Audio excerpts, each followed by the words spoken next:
Record ১,০০০ গোলের mile ফলক থেকে আর মাত্র ৪৪ গোল দূরে ক্রিস্টিয়ানো রোনালদো। কেবল চোট থেকে দূরে থাকতে পারলে সেই রেকর্ড ছুঁয়ে দেখা সময়ের ব্যাপার বলে মনে করেন CR7। গ্লোব সকার অ্যাওয়ার্ডের মঞ্চে জানিয়েছেন নিজের ক্যারিয়ারের পরিকল্পনার কথা। ক্রিস্টিয়ানো রোনালদো যেন রেকর্ডের বরপুত্র।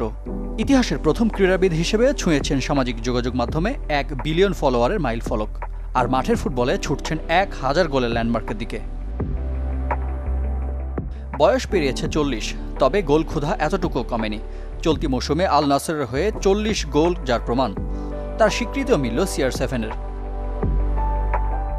টানা দ্বিতীয়বার গ্লোব সকার অ্যাওয়ার্ডে মধ্যপ্রাচ্যের সেরা ফুটবলারের পুরস্কার নিজের করে নিয়েছেন রোনালদো।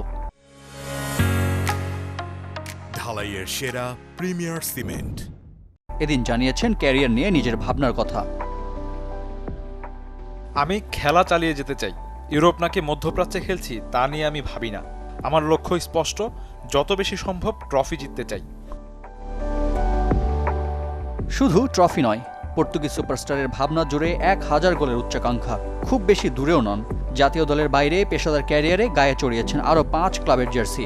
নামের পাশে সব মিলে এখনও ৯৫৬ গোল। ক্যারিয়ারের প্রথম ক্লাব স্পোর্টিং লিসবন ছাড়া গোলের সেঞ্চুরি করেছেন বাকি সব ক্লাবের হয়ে। রিয়াল মাদ্রিদ ও পর্তুগালের ইতিহাসেও সর্বোচ্চ গোলদাতা CR7। আমি সেই কাঙ্ক্ষিত লক্ষ্যে পৌঁছাতে চাই। ১,০০০ গোলের সে মাইল ফলকের কথা আপনারা সবাই জানেন। সেখানে আমি নিশ্চিতভাবেই পৌঁছাবো, যদি চোটে না পড়ি, ইনশাআল্লাহ।